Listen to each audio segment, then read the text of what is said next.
Hello everyone. If you want to add your Waitrose loyalty card to your Apple Wallet, then this video is going to guide you step by step using the latest 2026 method.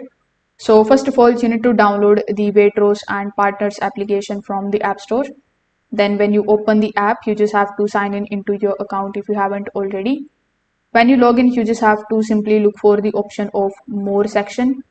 Inside the More section, simply tap on the option of My Waitrose Card. Now you will see your digital loyalty card with barcode. It simply means that your card is now active and ready. So you need to open your digital card inside the application. On the card screen, you just have to look for this type of option that says Add to Apple Wallet.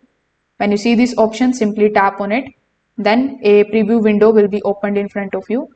There you just have to do nothing but to just tap on the option of Add on the top right hand corner of the screen.